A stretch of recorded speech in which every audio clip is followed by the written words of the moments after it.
Hello. Okay. Good morning everyone. Offline online सारे students को very good morning, good afternoon. मुझे morning लग रही है, मैं अभी उठ के आया हूँ। ठीक है, सो लास्ट हमने फंडामेंटल राइट्स रिवाइज करे थे, कंप्लीट हो गया था हमारा। आज हम डीपीएसपी और उसके आगे के जो चैप्टर्स हैं उनको करेंगे। हैप्पी गणेश चतुर्थी। ठीक है, चलिए। आवाज आ रही है? एक बार आवाज का क्लियर करें। आपने स्टार्ट किया क्लासेस को? ठीक।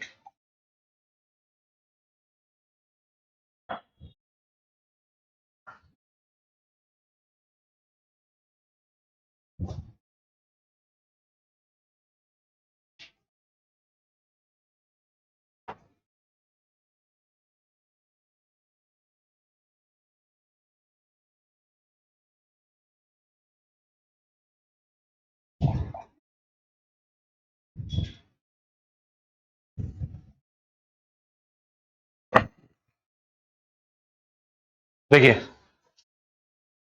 स्टार्ट करते हैं। डीपीएसपी नाम से ही है, directive principle of state policy. तो ये स्टेट को डायरेक्ट करता है। जैसे फंडामेंटल राइट जो है वो इंडिविजुअल के लिए हैं, आपके लिए, मेरे लिए, मुझे वो अधिकार मिले हैं। इनको भी आप ये मान सकते हो कि ये स्टेट के मतलब अधिकार ही है कि भाई हम ये काम करना चाहते हैं तो उनको प्रोवाइड कराए गए। तो पहले हमने देखा कि फंडामेंटल राइट्स कौन से पार्ट में दिए गए थे। फंडामेंटल राइट्स पार्ट 3, पार्ट 2 में क्या है? सिटीजनशिप। पार्ट 1 में क्या है? यूनियन। ठीक है, तो अब हम आ रहे हैं पार्ट 4, वो है आपका डीपीएसपी। और इससे अगला जो रहेगा हमारा फंडामेंटल ड्यूटी, वो रहेंगे पार्ट 4A में। ठीक है, तो अब इसमें ये हमने जैसे गवर्नमेंट ऑफ इंडिया एक्ट में हमारा है इंस्ट्रूमेंट ऑफ इंस्ट्रक्शन, वहां से भी आता है कि वहां से हमने इसको लिया था। ठीक है, और बाकी जैसे आयरलैंड से हमने इनको लिया है। ठीक है, फंडामेंटल राइट हमने कहां से लिए हैं? यूएसए। डीपीएसपी आयरलैंड से। फंडामेंटल ड्यूटी हमने कहां से ली है? रशिया। और रशिया ने कहां से ली है? यह इसमें आता है वो। आयरलैंड ने कहां से लिया है? आयरलैंड ने कहां से लिया है? स्पेन से। ठीक है, तो ये रहेगा। बाकी सिंपल सा है कि जो स्टेट बनाना चाहता है, जो करना चाहता है, वो इसमें माने गए हैं। अगर हम डेमोक्रेसी के कंटेक्स्ट में बात करें, मैंने आपको बताया था कि फंडामेंटल राइट जो है वो पॉलिटिकल डेमोक्रेसी आपको प्रोवाइड कराता है, जबकि जो डीपीएसपी है वो सोशल इकोनॉमिकल डेमोक्रेसी के कंटेक्स्ट में है। बेसिकली स्टेट जो है, इंडिया देखो जब आजाद हुआ था तब हमारे सामने यही था कि हमें किस टाइप का स्टेट बनना है। क्या आप एक फ्री स्टेट बनना चाहते हैं, कैपिटलिस्ट? क्या आप एक वेलफेयर स्टेट बनना चाहते हैं? तो इंडिया एक वेलफेयर स्टेट है। ओके,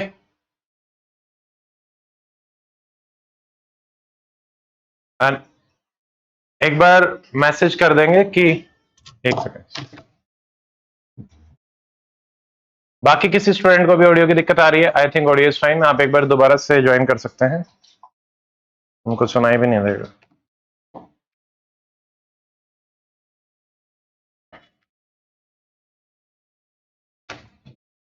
ठीक है, और ये हमारे स्टार्ट होते हैं आपके जैसे फंडामेंटल राइट हमारा 12 से लेके कहां तक थे? 35। तो वैसे ही 12 में हमने क्या देखा था? स्टेट। ठीक है, तो यहाँ पे 36 जो है वो आपकी स्टेट की डेफिनेशन प्रोवाइड कराता है। ठीक है, अब देखो डीपीएसपी ओरिजिनल कॉन्स्टिट्यूशन में ही है। ठीक है, फंडामेंटल ड्यूटी ऐसी हैं जो हमारे ओरिजिनल कॉन्स्टिट्यूशन में नहीं थी, वो हमने बाद में ऐड करी थी। ठीक है, अब इसमें एक और चीज आती है, डीपीएसपी को ना डिवाइड किया गया है और उनको 3 टाइप से हम स्टडी करते हैं कि 3 टाइप के मतलब 3 टाइप के काम है स्टेट के पास जो उसको मेंटेन करने हैं।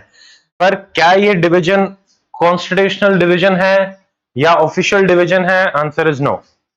ठीक है, पर आपसे सवाल ऐसे जरूर पूछे जाते हैं कि इसमें कौन सी टाइप की डीपीएसपी आएगी। ठीक है, तो 3 टाइप से हम लेके चलते हैं। एक है सोशलिस्ट। देखो हम तो सोशलिस्ट और वेलफेयर स्टेट ही बना रहे, और इंडिया में सोशलिस्ट और वेलफेयर स्टेट अपने आप में बेसिक स्ट्रक्चर ऑफ कॉन्स्टिट्यूशन भी है। ओके, जो हम नेक्स्ट चैप्टर्स में पढ़ेंगे, अभी 2-3 चैप्टर के बाद आएगा। फिर एक है आपका लिबरल इंटेलेक्चुअल। लिबरल इंटेलेक्चुअल, देखिए सोशलिस्ट तो वो है जो वेलफेयर की बात करेगा, सबका साथ सबका विकास, सब समान है, सबको समान अधिकार होने चाहिए, सबके पास समान वेजेस होने चाहिए। ठीक है, या छुट्टी वुट्टी टाइम से मिले, इस टाइप की बात है, सामाजिक बात है। यहां पे थोड़ी सी बड़ी बड़ी बातें होंगी इंटेलेक्चुअल, कि एनवायरमेंट की रक्षा कर लो, इंटरनेशनल पीस आप बना के रख लो, ठीक है, separation of power, judiciary, legislature, executive सब अलग अलग रहे, मतलब बड़ी बड़ी जहां पे भी आपको लगे कि इंटेलेक्चुअल बात है, जैसे यूनिफॉर्म सिविल कोड एकल, तो वो भी हमारा कौन सा टाइप का रहेगा, लिबरल इंटेलेक्चुअल, ठीक है। फिर एक तीसरा है, क्योंकि गांधीयन फिलोसॉफी से हम काफी इंस्पायर्ड हैं, गांधीयन डीपीएसपी, ठीक है। गांधी जी का एक गांव होता था जिसमें वो रहते थे, तो गांव में उन्होंने वीकर सेक्शंस हमारी सोसाइटी के रखे हुए थे, तो शेड्यूल कास्ट, शेड्यूल ट्राइब्स रहते थे। फिर ये इनको पावर देना चाहते थे कि भाई सब लोग हिस्सा बने, तो इनके लिए एक पंचायत बनाई गई जिसमें सब लोग बैठते थे, बातचीत करते थे, डिसीजंस लेते थे। उसके अलावा कुछ रूल्स बनाए गए गांधी जी ने अपने हिसाब से, कि भाई अल्कोहल नहीं पिएंगे, ठीक है, बीफ वगैरह नहीं खाएंगे, ओके। तो ये आपकी गांधीयन डीपीएसपी है। तो यहां पे हमारे पास जो जो सामने आएंगी, जैसे पहला एससी एसटी वेलफेयर, अगर आपसे पूछा जाए तो ये किस टाइप की डीपीएसपी है आपकी, गांधीयन डीपीएसपी। पंचायत, पंचायती राज, ये हमारी कौन सी है, गांधीयन, ये आर्टिकल 40 में आपका आता है। उसके अलावा ban on alcohol, ban on beef, ये किस टाइप की है, ये भी गांधीयन, ठीक है। फिर काम भी करना होता है, तो ट्रेडिशनल जो हमारी कॉटेज इंडस्ट्रीज हैं उनको भी प्रमोट करो, ठीक है। तो गांधी जैसे कॉटन, चरखा कातना, इस पे रहते थे ना, तो उस पर भी उन्होंने फोकस किया, तो ये आपकी गांधीयन हो जाती हैं। वेलफेयर वाली हैं सोशलिस्ट, और बड़ी बड़ी बातें हैं इंटेलेक्चुअल। हल्का सा एक कंफ्यूजन एक ही डीपीएसपी में आएगा, वो मैं आपको समझा दूंगा, वो चाइल्ड एजुकेशन के रिगार्डिंग रहेगा, ठीक है। बाकी आपको डीपीएसपी पढ़ते ही समझ में आ जाएगा कि ये गांधी है सोशलिस्ट।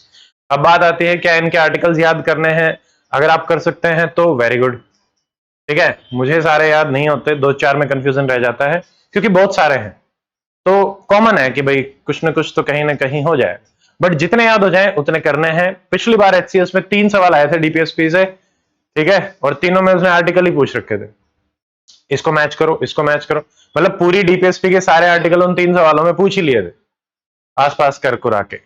तो ऐसे भी डायरेक्ट सवाल आएगा कि 40 क्या है, 38 क्या है, 45 क्या है, ठीक है, 50 क्या है। तो जहां तक हमें याद हो हमें फोकस करना है और बार बार रिवाइज करना है। आप एक छोटा सा अपना पन्ना वन्ना बना के उसमें फंडामेंटल राइट और डीपीएसपी वाले तो सारे ही आर्टिकल हमें रटे हुए होने चाहिए, ठीक है। आज का एक काम रह गया, मुझे पढ़ाते पढ़ाते ध्यान आया, फंडामेंटल राइट सुनाने थे किसी को। चलो मैं जल्दी से एक बार आज का काम कंप्लीट करा लेता हूं, उसके बाद फिर नंबर आएगा, ठीक है। देखो अब ये क्या कह रहा है, सोशलिस्ट। अब ये आर्टिकल याद करने की कुछ लोगों के पास ट्रिक है, यहाँ पे इतना मैंने वो नहीं किया, मैंने कभी इस पे फोकस भी नहीं किया था। आप अपने अपने लेवल पे किसी चीज से रिलेट करके, या किसी के पास अभी अगर है कि सर ये ऐसे याद कर रखा है, ये ऐसे याद कर रखा है, तो आप शेयर कर सकते हैं, मैं भी उसको शेयर कर दूंगा, ठीक है। देखो तो 36 तो अपना हो ही गया स्टेट की डेफिनेशन, 12 12 3 36, ठीक है। 37 में ये कहा है कि they are fundamental in the governance of the country, simple बात है। अब नेक्स्ट देखो एक सवाल जो आता है, एनफोर्सिएबल एंड जस्टिसिएबल, मैंने आपको क्या बताया था, डायरेक्टली एनफोर्सिएबल क्या है, फंडामेंटल राइट्स, उसके अलावा कुछ भी चीज डायरेक्टली एनफोर्सिएबल नहीं है। हाँ आप एनफोर्स कर सकते हैं बाय मेकिंग सम लॉज, वो हमारा यहां पे भी आ सकता है डीपीएस, वो देखेंगे हम, बहुत सारे लॉ बने हुए हैं। सेकंड, अगर जस्टिसिएबल भी पूछा जाए, क्या डीपीएसपी जस्टिसिएबल रहेंगी, नो। कारण, क्योंकि जब भी हम 13 में किसी भी लॉ को जज करते हैं, हम किसके अगेंस्ट जज करते हैं, फंडामेंटल राइट्स पे। हाँ किसी लॉ को अगर वैलिड करार करवाना है, वो कानून बना और उसमें बोलना है कि हाँ जी ये बिल्कुल वैलिड है, तब आप बिल्कुल डीपीएसपी से चेक कर सकते हो कि ये बात तो डीपीएसपी में लिखी गई है। मान लो अभी यूनिफॉर्म सिविल कोड का कोई कानून है, अब उसको जुडिशरी वैलिड करवाना चाहे, ठीक है, अब उसमें देखो कोई लोग बाहर अंदर भी जा सकते हैं सुप्रीम कोर्ट में कि ये तो राइट टू इक्वालिटी और मतलब कुछ भी धर्म 25 26 उसके अगेंस्ट है। बट अगर सुप्रीम कोर्ट कहे कि ये तो आर्टिकल आपके 44 में यूनिफॉर्म सिविल कोड दिया हुआ है, तो सरकार बिल्कुल बना सकती है। मतलब वैलिड करने के लिए आप डीपीएसपी को यूज कर सकते हो। यस और नो बताएं, क्या वैलिड करने के लिए हम प्रियम्बल को यूज कर सकते हैं? यस कितने लोग कह रहे हैं, 1 2 3, बाकियों का मैं नो ही मान लू, 4 प्रियम्बल को यूज कर सकते हैं, वैलिड करने के लिए कुछ भी यूज कर सकते हो, ठीक है, इतना कुछ नहीं होता। वैलिड करने के लिए कॉन्स्टिट्यूशन है, प्रियम्बल है, फंडामेंटल राइट्स हैं, डीपीएसपी सब कुछ है, बट इनवैलिड करने के लिए आपके पास एक चीज है, वो क्या है? Fundamental rights. और सेकंड फंडामेंटल राइट 13 में एक्सेप्शन क्या है हमारी? Constitutional amendment act. और अगर कॉन्स्टिट्यूशनल अमेंडमेंट एक्ट को मुझे चेक करना है तो मैं किसके अगेंस्ट चेक करता हूं? Basic structure. आपके पास दो ही चीजें हैं, फंडामेंटल राइट से चेक करो, बट उसके एक्सेप्शन में कॉन्स्टिट्यूशनल अमेंडमेंट है, उसको चेक करो बेसिक स्ट्रक्चर से, तो सारे कानून उसी के दायरे में आ जाएंगे, चेक हो गया सारा, ठीक है। इनवैलिड करने के लिए दो चीजें होंगी फिर, fundamental right first and second basic structure, जो कि नेशनल जुडिशियल अपॉइंटमेंट कमीशन 99 में जब बनाया गया था ना, उसको जब खारिज किया गया तो वो इसी कंटेक्स्ट में खारिज किया गया, ठीक है, कि वो बेसिक स्ट्रक्चर के अगेंस्ट है। अब देख लीजिए socialist 38 welfare of the people by securing social economical political justice, ठीक है। तो 38 बात करता है जस्टिस, जो हमारे देखो यही चीजें हमारे प्रियम्बल में भी लिखी गई, ठीक है। 39 देखिए, सबको जीवन का अधिकार होना चाहिए, एडिक्वेट लाइवलीहुड जीने का, डिस्ट्रीब्यूशन ऑफ रिसोर्सेज थोड़ा सा इक्वल रहे, मतलब कोई अमीर ज्यादा अमीर ना हो जाए और गरीब ज्यादा गरीब ना हो जाए, मतलब इक्वल डिस्ट्रीब्यूशन, तो ये वेलफेयर है। ऐसे ही देखिए, equal pay for equal work, भाई किसी ने भी कोई भी काम किया है, अगर वो समान काम है तो हम उसको समान पे दें, क्योंकि इनइक्वालिटी होगी ना, अगर मुझे उसी काम के 1 लाख मिल रहे हैं, आपको उसी काम के 1,000 मिल रहे हैं, तो इनइक्वालिटी क्रिएट होगी सोसाइटी, तो समान पे करो भाई। तो ये बात है 39 में, ये भी वही है। ऐसे ही 39A वेरी वेरी इंपॉर्टेंट, ये आपसे डायरेक्टली कई बार पूछा गया है। 39A है फ्री लीगल एड, भाई किसी के पास अगर सरकारी सरकारी के प्राइवेट वकील नहीं है, हमने देखा हमारे वैसे भी जुडिशरी बहुत ज्यादा पैसे लग जाते हैं, इतना आसान तो नहीं है, तो 39A में फ्री लीगल एड आपकी डीपीएसपी है। डीपीएसपी ही क्यों रखा? क्योंकि मान लो सब लोग अगर मांगने आ गए तो सरकार तो अभी चलो कुछ भर्ती तो कर रहे हैं, ठीक है, बट आपका अगर फंडामेंटल राइट बना दिया जाए तो सारे 32 और 226 में सुप्रीम कोर्ट हाई कोर्ट में बैठे रहेंगे, वकील दो, सरकार कहेगा देखो भाई मूलभूत अधिकार नहीं है, आपकी डीपीएसपी है, हम कोशिश कर रहे हैं, क्यों? क्योंकि हमारे पास रिसोर्सेज लिमिटेड है, ठीक है, आप अभी उस लेवल पे नहीं पहुंचे हो। हाँ ऐसा जरूर है कि जब भी राज्य सक्षम हो जाता है, वो डीपीएसपी में से कुछ चीजें उठा के फंडामेंटल राइट में डालने लग जाए, ठीक है। तो ये 39A बिल्कुल याद रखेंगे। फिर देखो 39, ये यहां तक तो वही है, जैसे 36 मतलब 36 के बाद 37 तो वो है, 38 39A 40 यहां नहीं है, 40 है पंचायत। मैंने आपको क्या बताया, पंचायत कौन सी डीपीएसपी है?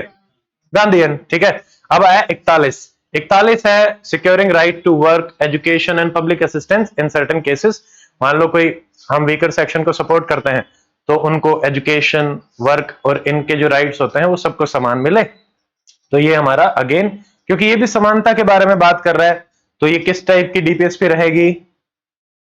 सोशलिस्ट या लिबरल? सोशलिस्ट।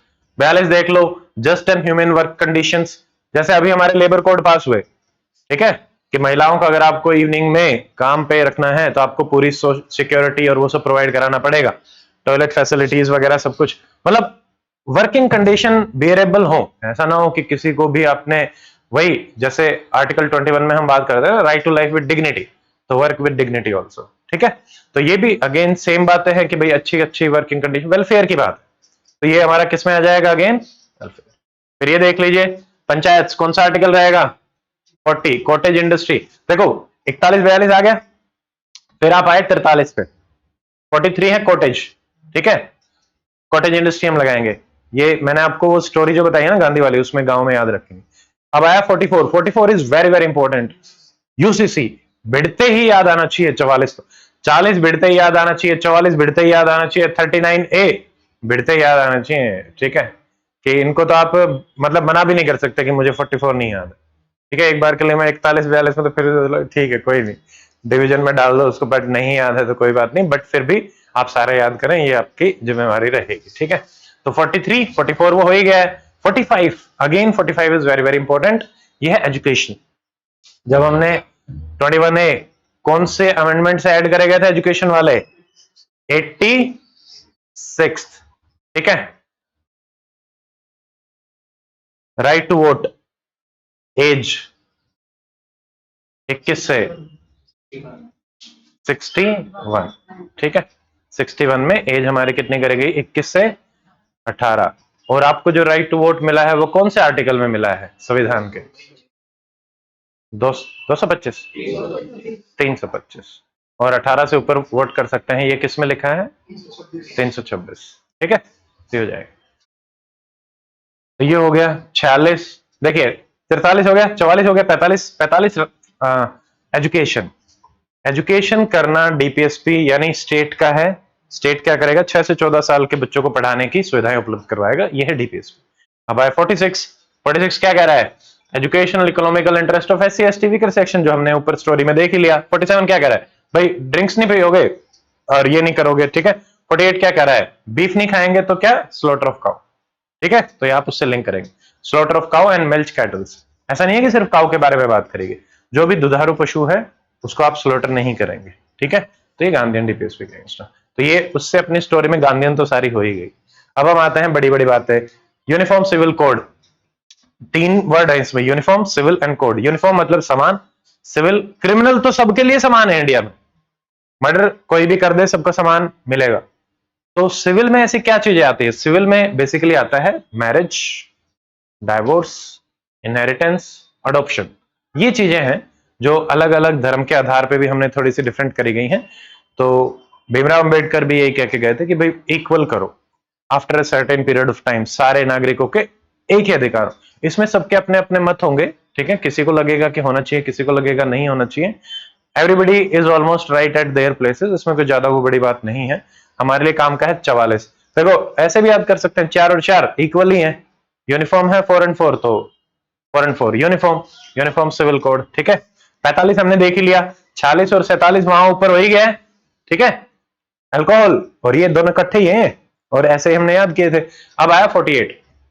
48 है, ये यहाँ पे आपका एनवायरमेंट के कंटेक्स्ट में है। भाई एनवायरमेंट को अगर आप प्रोटेक्ट करोगे तो क्या ये बड़ी बड़ी बातें हैं या वेलफेयर की बात? वैसे तो वेलफेयर रहेगा, बट वेलफेयर मतलब जो डायरेक्टली समझ में है, ज्ञान की बात नहीं है एनवायरमेंट को प्रोटेक्ट करो। ठीक है, तो ये भी उसी में आ जाएगा। ऐसे ही जुडिशियरी और एग्जीक्यूटिव, ये दोनों भी बिल्कुल याद रखते हैं 50 एंड 51 की। 50 is separation of power, judiciary अलग है, एग्जीक्यूटिव अलग है, लेजिस्लेचर अलग है।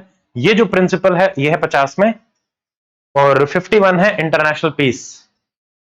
इसी में 51 में 51 ए हमारा ऐड होता है फंडामेंटल ड्यूटीज। ठीक है, तो ये सारे आ जाते हैं। देखो ये भी सवाल बनते हैं कि भाई पुराने में कुछ नई डीपीएसपी ऐड करी गई थी, जैसे 42 में ऐड करी गई, तो हमने जो ऊपर पढ़े थे उनमें से ही आएंगे। जैसे हेल्दी डेवलपमेंट ऑफ चिल्ड्रन, इसकी एक छोटी सी वैसे स्टोरी मैंने बनाई थी कि फॉरेस्ट है, फॉरेस्ट में अगेन जैसे वर्कर्स रह रहे हैं, उनके छोटे छोटे बच्चे हैं, ठीक है, और उनकी लड़ाई होगी तो वो गए कोर्ट में, तो बोले कि हमारे पास वकील नहीं है, बोले कि आपको फ्री लीगल एड दे दे। तो वर्कर्स कि भाई वर्कर्स को मैनेजमेंट में रखो, फॉरेस्ट है तो उसका एनवायरमेंट, प्रोटेक्शन ऑफ एनवायरमेंट, ठीक है, प्रोटेक्शन ऑफ एनवायरमेंट। और वो थे तो उनके बच्चे थे तो उनकी हेल्दी डेवलपमेंट करो, और उनकी लड़ाई होगी थी तो वो गए कोर्ट में तो उनको फ्री लीगल एड। तो ये सारे किस में ऐड करेंगे? 42। तो गांधी जी की एक स्टोरी हो गई है, और एक फॉरेस्ट में रह रहे वीकर सेक्शन की एक स्टोरी हो गई है कि भाई उनके बच्चे हैं और उनके एनवायरमेंट को प्रोटेक्ट करें, बस। तो चारों यहां आ गए। ठीक है, उसके अलावा 44th अगेन इनइक्वालिटी इनकम और स्टेटस में आप करें, ये 38 में रहा। ठीक है, 45 हमने देख लिया, 86, 97 और ऐड किया गया था, कोऑपरेटिव सोसाइटी, ये ध्यान रखेंगे 43B और 97th अमेंडमेंट से। कोऑपरेटिव सोसाइटी बनाना आपका फंडामेंटल राइट भी है, ठीक है, और स्टेट का अधिकार है कि कोऑपरेटिव सोसाइटीज को ज्यादा से ज्यादा बनाए। डीपीएसपी कोऑपरेटिव क्या होता है? मान लो हम सब लोग मिलकर एक सोसाइटी बना लें, 1 पर्सन 1 वोट, ठीक है, और जो मिलके हम डिसाइड करें कि भाई हमें कोई एक पर्टिकुलर पर्पस अचीव करना है, तो उसके लिए हमारा वो काम हो जाएगा, सब मिलके काम करेंगे, अपने रिसोर्सेज को पुल इन करेंगे और सब में बराबर बटेगा वो, जो भी आपका एंड रिजल्ट आएगा। कोऑपरेशन तो होती कोऑपरेटिव सोसाइटी। तो ये आप लोगों का मूलभूत अधिकार भी है और ये स्टेट की डीपीएसपी भी है। ठीक है, तो ये सारे हो जाएंगे। देखिए क्रिटिसिज्म और ये सब सारी वही बातें हैं। क्या ये जस्टिसेबल है? नो। क्यों नहीं बनाया? क्योंकि हमारे पास रिसोर्सेज लिमिटेड है। कौन सी डेमोक्रेसी को ये अचीव करेगा? पॉलिटिकल या सोशो इकोनॉमिकल? Socio economical. क्या कोई लीगल फोर्स है इनके बिहाइंड? नो। खुद से नहीं है, पर ऐसे एक्ट जरूर हैं जो इसको एनफोर्सेबल बनाते हैं। ठीक है, ये तो कुछ नहीं है, इल्लोकल करे अरेंज, कुछ कंजर्वेटिव लगती हैं। ठीक है, कि अल्कोहल मत पियो, हम तो पीना चाहते हैं। ठीक है, तो वो कंजर्वेटिव टाइप का माइंडसेट लगेगा, बट अपने को ज्यादा कुछ नहीं है, मेंस के हिसाब से ज्यादा रहते हैं, थोड़ा थोड़ा चलेगा। ठीक है, यूटिलिटी देखिए डीपीएसपी की basically because they are fundamental. तो यहाँ पे काम क्या होता है कि देखो सरकारें आती हैं बदलती जाती है, बट जो स्टेट का माइंडसेट है वो यूनिफॉर्म रखने के लिए डीपीएसपी है। कि मान लो अभी कांग्रेस है तो वो भी डीपीएसपी को फॉलो करे, अगर बीजेपी है तो वो भी डीपीएसपी को फॉलो करे, अगली कोई सरकार आए वो भी डीपीएसपी को फॉलो करे। ठीक है, उन्हें भटकाव ना हो, वो अपना काम कर रहे हो तो उनकी स्ट्रक्चर सामने है कि हमें इसके हिसाब से चलना, इंटरनेशनल पीस के हिसाब से, सेपरेशन ऑफ पावर के हिसाब से, equal pay for equal work के हिसाब से। तो जितने भी कानून आते हैं वो कहीं ना कहीं डीपीएसपी को आपका वैलिड कर रहे होते हैं। ठीक है, तो जैसे पुराना जैसे प्लानिंग कमीशन भी बनाया गया वो भी वही था, वेलफेयर के लिए बनाया। ये वैसे जर्नल्स हैं, लैंड रिफॉर्म अगेन इक्वालिटी। जब हम आजाद हुए थे हमारी 80% जो जनता है वो एग्रीकल्चर में थी। ठीक है, और लोगों के पास जमीन नहीं होती थी, ज्यादातर पीजेंट्स से बहुत कम जमीन, तो उन्होंने लैंड रिफॉर्म भी इसी कंटेक्स्ट में ही करे थे। ठीक है, या फिर देख लीजिए मिनिमम वेज एक्ट बनाया गया, नए जो लेबर कोड हैं वो भी इसीलिए है, बैंक्स का नेशनलाइजेशन करना। ठीक है, अब बताओ कब करे गए थे बैंक नेशनलाइज? पुराने स्टूडेंट कुछ को पता? 1969। ठीक है, 14 बैंकों को नेशनलाइज किया गया था, 1-4। कौन से 5 ईयर प्लान में? फोर्थ या फिफ्थ? Fourth, fourth. ठीक है, फिफ्थ में क्या है? गरीबी हटाओ। ठीक है, तो यहां पे 14 बैंकों को नेशनलाइजेशन का मतलब ही यही है कि जिन लोगों को क्रेडिट मिलना था उनको नहीं मिल रहा, फार्मर्स को नहीं मिल रहा, वीकर सेक्शन, तो कंट्रोल कर लिया स्टेट ने अपने हाथ में। ठीक है, तो ये भी डीपीएसपी के कंटेक्स्ट में रहेगा, वेलफेयर स्टेट के कंटेक्स्ट में रहेगा। ठीक है, 4 के आगे 1 लगाया तो 14, तो 14 बैंक्स को नेशनलाइज किया गया था। उसके बाद 1980 में भी किया गया था, वो 1 लग। क्रिमिनल प्रोसीजर कोड, इसमें जुडिशरी और ये सब सेपरेटेड है, ये बेसिक रहेगा। ठीक है, अब एक और चीज आती है कि there was a conflict between fundamental right and DPSP की किसको ऊपर रखे। ठीक है, अब ये थोड़े थोड़े याद करेंगे। देखो चंपा, चंपाकरण दुरई, चंपा जो है वो कह रही है कि मेरे फंडामेंटल राइट स्ट्रॉन्ग है, बस इतना याद रखेंगे, यहीं से आपको समझ में आ जाएगा कि इसमें फंडामेंटल राइट्स को ऊपर रखा गया। चंपा क्या कह रही है? फंडामेंटल राइट स्ट्रॉन्ग है, नंबर 1। तो कौन स्ट्रॉन्ग हुआ? Fundamental right. ठीक है, फिर आता गोलकनाथ, गोला फेंक दिया, गोला फेंक दिया पार्लियामेंट में, बोला कि तुम्हारी कोई पावर नहीं है, तुम आराम से शांति से बैठो, तो गोला फेंका गया पार्लियामेंट पे। तो गोलकनाथ केस में ये कहते हैं parliament has limited power and they cannot amend fundamental rights. ठीक है, तो ये दोनों चीजें होगी, आप फंडामेंटल राइट को अमेंड नहीं कर सकते। बाद में और बातें चलती रही, इनमें मैं लिमिटेड में ही जाऊंगा जो बिल्कुल इंपॉर्टेंट है। फिर बाद में जैसे केशवानंदन भारती है, तो वहां से आपका बेसिक स्ट्रक्चर भी बना कि भाई ठीक है, ऐसा नहीं है कि आप सारे फंडामेंटल राइट्स को अमेंड नहीं कर सकते, आप बिल्कुल अमेंड कर सकते हैं, संविधान को बिल्कुल अमेंड कर सकते हैं, बट एक चीज अमेंड मत करना, दैट इज बेसिक स्ट्रक्चर। ठीक है, तो ये रहा। और उसके बाद हमारा एक और फेमस केस आता है मिनर्वा मिल, उसमें फिर से यही बातें होती हैं कि फंडामेंटल राइट या डीपीएसपी, बोले देखो बैलेंस बना के रखो, that is the basic structure, neither fundamental right nor DPSP. तो क्या फंडामेंटल राइट हमारा बेसिक स्ट्रक्चर है? थोड़ा, क्या फंडामेंटल राइट बेसिक स्ट्रक्चर है? क्या डीपीएसपी बेसिक स्ट्रक्चर है? यस और नो? ऑनलाइन भी आंसर करो। ठीक है, क्या प्रियम्बल आपका बेसिक स्ट्रक्चर है? ठीक है, प्रियम्बल भी बेसिक स्ट्रक्चर नहीं है, मैंने सारा अच्छे से उस दिन समझाया था, बट क्या प्रियम्बल आपके संविधान का पार्ट है? ठीक है, क्या प्रियम्बल को अमेंड कर सकते हैं? यस, अमेंड कर सकते हैं, तभी तो बेसिक स्ट्रक्चर नहीं है। अगर आप बेसिक स्ट्रक्चर मानते हैं तो वो अमेंड ही नहीं होती। संविधान का कोई भी हिस्सा बेसिक स्ट्रक्चर नहीं है, संविधान के प्रिंसिपल्स हैं बेसिक स्ट्रक्चर, ये है। ठीक है, वो आज भगवान ने चाहा तो पहुंच ही जाएंगे ना।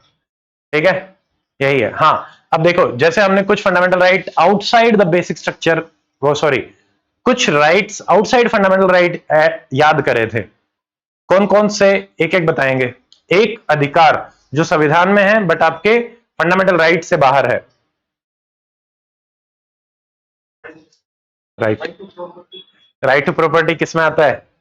301 एक बताइए। Right to vote, very good. But क्या वो संविधान में है? अच्छा, तो वो तो फंडामेंटल राइट में ही आ गया ना 1921 में, संविधान में। एक्ट है आपका, आरटीआई एक्ट है, स्टैट्यूटरी है, बट संविधान में तो आपका 1921 में ही माना जाएगा। 326 तो वो 18 है। हाँ, फ्री लीगल फ्री ट्रेड, ठीक है। यस, एक और जी बताएंगे, ठीक है। नो टैक्स, ठीक है, टैक्स आप नहीं लगा सकती है। तो ऐसे ही ना डीपीएसपी हैं जो डायरेक्ट, कुछ ऐसे इंस्ट्रक्शंस हैं, मतलब कुछ ऐसे डायरेक्टिव्स हैं, वो पार्ट 4 में नहीं आते। सिंपल, फिर अगेन भाई एससी एसटी का वेलफेयर के कंटेक्स्ट में है कि अगर क्लेम्स एससी एसटी का कोई सर्विसेज में, आपको पता है रिजर्वेशन होता है हमारा, या उसके अलावा जैसे आप कहीं भी प्रमोशन या उसमें अपॉइंटमेंट करेंगे एससी एसटी का, ठीक है, तो वो आपका क्लेम फॉर एससी एसटी को कवर करना आर्टिकल 335 इसके लिए स्पेशली बनाया गया है, तो ये आउटसाइड रहेगा। सेकंड है, क्योंकि देखिए एससी एसटी से फिर से लिंक करो कि भाई उनकी मदर टंग में आप उनको नहीं पढ़ाते हो, इसलिए बहुत ज्यादा प्रॉब्लम होती। तो teach them in mother tongue बच्चों को, ताकि स्ट्रॉन्ग मदर टंग में पढ़ाएंगे तो समझ में भी आएगा, ठीक है। और तीसरा जो है वो है हिंदी लैंग्वेज। ये दोनों तो लैंग्वेज के ही हो कि हिंदी को एज ए लैंग्वेज हमें डेवलप करना है। अब ये देखिए, ये सरकार के पास डायरेक्टिव है कि आपको हिंदी को प्रमोट करना है, तो जब सरकार हिंदी प्रमोट करते हुए दिखती है तो उसको गलत नहीं समझ, वो डायरेक्टिव है हमारा, ठीक है। हिंदी एज अ लिंग्वा फ्रैंका बोलते हैं, मतलब मासेस की लैंग्वेज होनी चाहिए। कारण क्या है, जैसे मान लो चाइनीज, तो चाइना में चाइनीज बोलते हैं, तो उससे पूरा देश एक दूसरे से कम्युनिकेट कर पाता है अच्छे से। जब आपको अपनी ही लैंग्वेज बनाना, भाई मान लो 3 लैंग्वेज फॉर्मूला भी क्यों लिखा है, जब आपको एक कॉमन लैंग्वेज बनानी है तो आप बाहर की क्यों बनाएंगे, ठीक है। आप कैसे 50 तो सेपरेशन ऑफ पावर, अच्छा।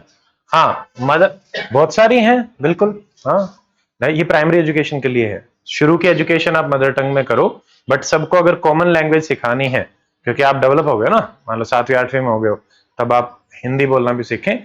इसका पर्पज है सबको इंटीग्रेट करना, सबके कम्युनिकेशन को बढ़ाना, ठीक है।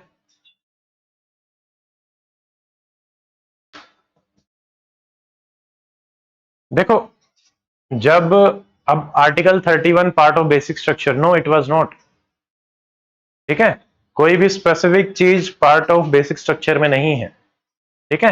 31 इसीलिए तो डिलीट हुआ, बेसिक स्ट्रक्चर होता तो वो डिलीट होके भी दोबारा रीस्टोर कर देते, ठीक है।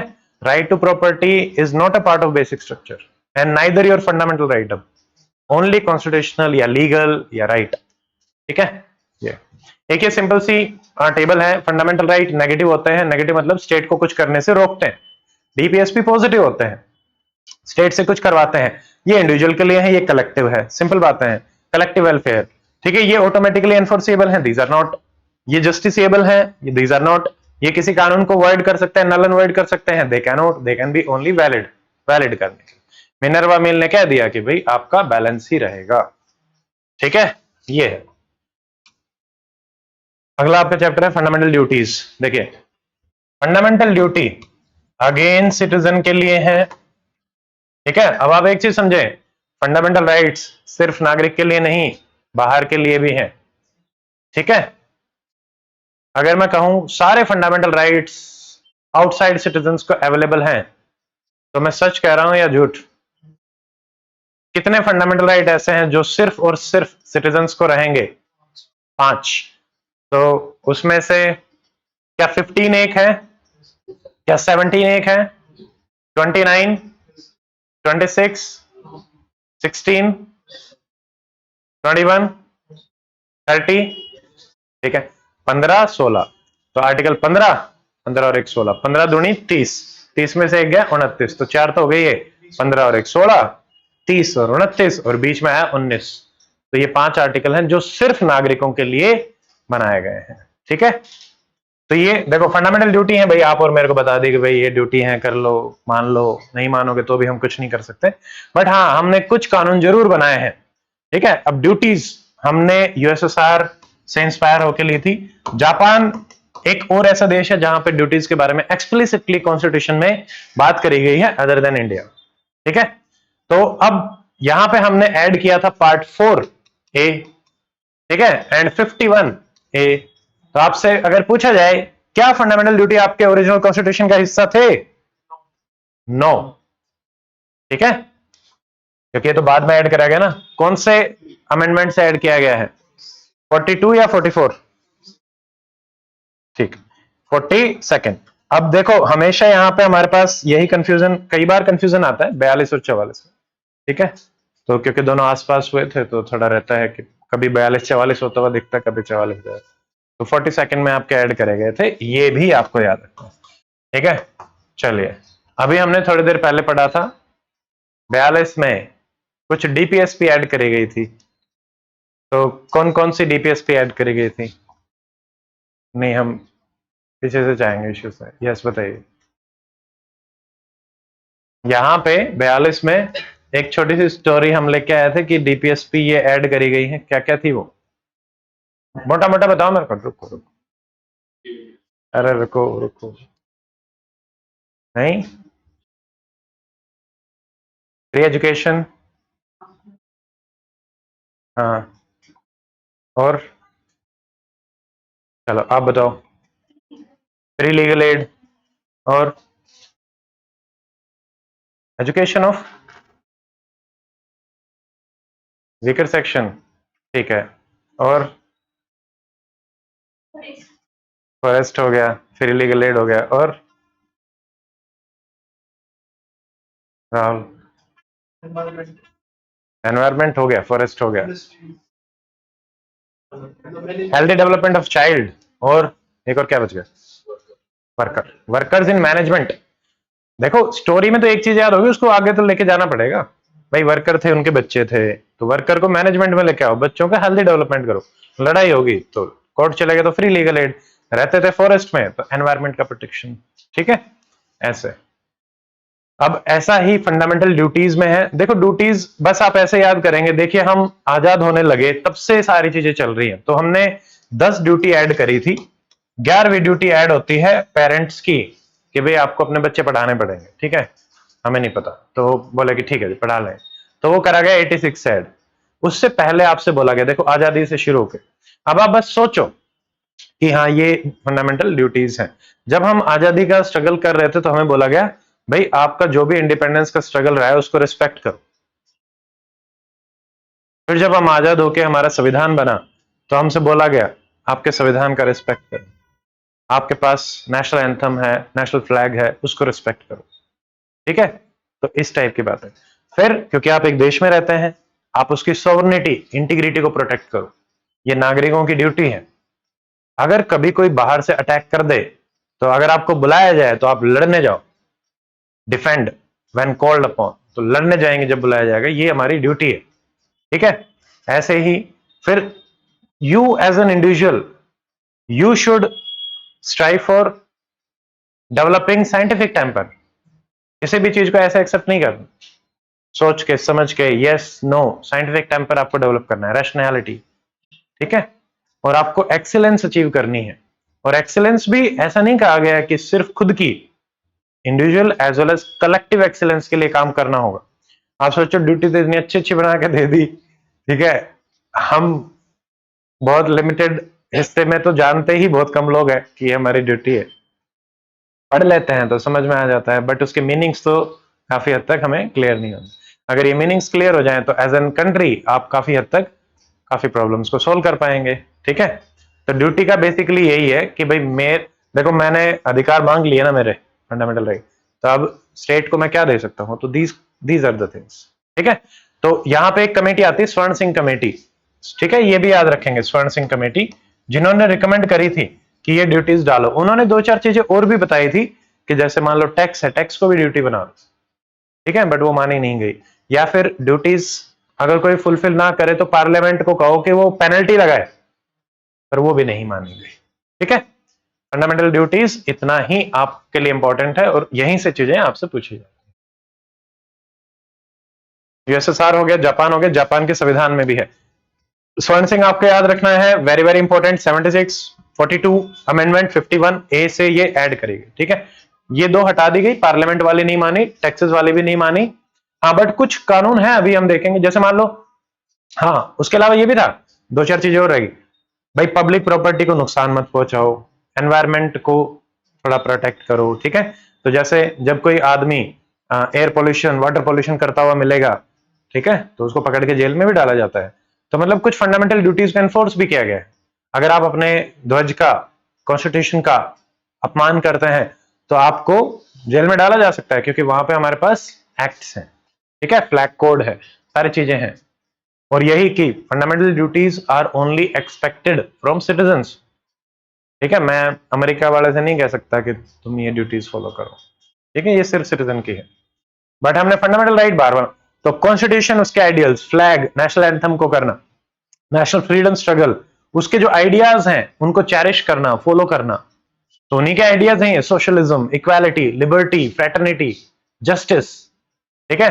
जस्टिस हमने कौन से देश से लिया था? यूएसएसआर, यस, जस्टिस लिबर्टी, ठीक है, justice sorry USSR, liberty, fraternity, equality हमने कहां से लिया? फ्रेंच रिवॉल्यूशन, ठीक है। तो ये रहेगा, देखो, सॉवरेनिटी को अपहोल्ड करो, अगर कोई अटैक करे तो आप जाएं, ठीक है। Brotherhood, fraternity and also dignity of women, anything, ऐसी कोई प्रैक्टिस है जो वुमेन की डिग्निटी के अगेंस्ट है, उसको आप छोड़ें, ठीक है। तो महिलाओं के लिए हमने ड्यूटी में भी बात करी है, महिलाओं के लिए हमने डीपीएसपी में भी बात करी है, महिलाओं के लिए हमने आपके फंडामेंटल राइट्स में भी स्पेशली बात करी है 21 में। तो ये कॉमन रहेगा। ऐसे ही एनवायरमेंट है, एनवायरमेंट के लिए भी हमने तीनों जगह बातें करी हुई है, ठीक है। आपकी जो रिच हेरिटेज है उसको बचाओ, एनवायरमेंट, फॉरेस्ट को बचाओ, ठीक है, साइंटिफिक टेम्पर को डेवलप करो, पब्लिक प्रॉपर्टी को बचाओ, एक्सीलेंस, इंडिविजुअल कलेक्टिव को लो, ठीक है, और अपने बच्चे को पढ़ाओ, ठीक है। बच्चा नहीं है तो खुद पढ़ो, ठीक है, जब तक। तो ये सारे तुम्हारे ड्यूटीज हैं, तब तक यही मानो कि वी आर बिटवीन 6 and 14, ठीक है। चलो, अब ये कुछ नहीं है कि भाई हमारी लिस्ट बहुत सारी, हाँ ओनली फॉर सिटीजन मॉरल है, नॉन जस्टिसेबल है, दैट इज फिक्स, क्योंकि हमने देख लिया जस्टिसेबल सिर्फ एक ही चीज है, क्या? फंडामेंटल राइट्स, ठीक है। ये कुछ नहीं, सुपरफ्लुअस, कोई बात नहीं, ये सब ऐसे। हाँ बट ये है, these are the reminder to the citizen कि भाई आपको कुछ ड्यूटीज तो करनी पड़ेंगी, ठीक है। आप ऐसे ही कुछ नहीं कर सकते। मान लो कोई एंटी नेशनल एक्टिविटीज कर रहा है, फ्लैग, कॉन्स्टिट्यूशन या कुछ गलत बात बोलना, तो उसके लिए ये है। आप भी बोल सकते हो कि ये तो तुम्हारी फंडामेंटल ड्यूटी है, तुम इस देश के नागरिक हो तो क्यों नहीं करते, करनी चाहिए। तो इस टाइप से हम उनको थोड़ा सा वो कर सकते हैं। क्या ये कॉन्स्टिट्यूशनल वैलिडिटी ऑफ लॉ के लिए यूज करी जा सकती हैं? यस, वैलिड के लिए कोई भी चीज यूज कर सकते हैं, बट इनवैलिड के लिए हम क्या चीज यूज करेंगे? फंडामेंटल राइट्स, ठीक है। बेसिक स्ट्रक्चर हमने अभी बस एक चैप्टर के बाद ही आ रहा है, थोड़ा सा वेट कर। जैसे देखो, prevention of insult to national honour, protection of civil rights, IPC, पहले आईपीसी था, अभी भारतीय न्याय संहिता हो गया, unlawful activity, RP, wild life, forest act, तो ये वाइल्ड लाइफ को प्रोटेक्ट करता है, फॉरेस्ट को प्रोटेक्ट करता है। तो कहीं ना कहीं हमारे ड्यूटीज के लिए ये रहेगा। समझ में आ गया? चल अगला, सारे कितने?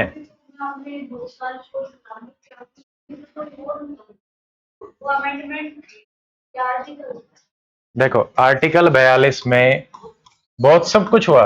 हमने देखा कि जो डीपीएसपी ऐड हुई वो क्या है, वो ये है, ये एक फॉरेस्ट है, यहाँ पे ये वर्कर रह रहे हैं और वर्कर के छोटे से बच्चे, इनकी लड़ाई होगी तो ये गए कोर्ट, पर इनके पास पैसे नहीं थे तो इनको दिया फ्री लीगल एड।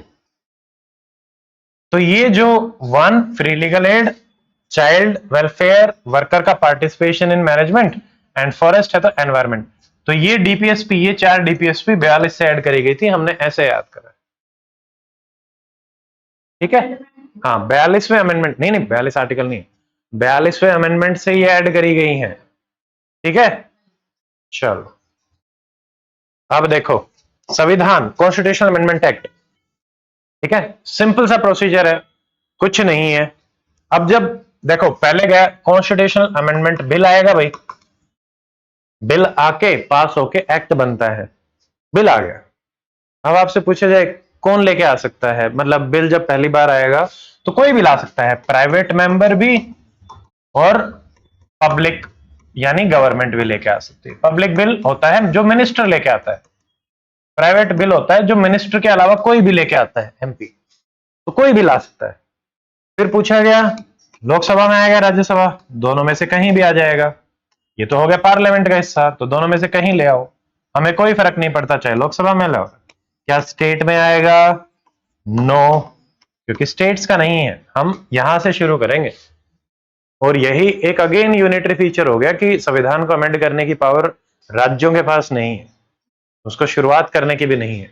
एक कंडीशन जहां पे हमारे संघीय ढांचे फेडरल स्ट्रक्चर पे अगर कोई आएगा तो वहां पे आपको स्टेट्स का कंसेंट जरूर चाहिए, वो भी 50% स्टेट्स का, वो अलग प्रोविजंस हैं।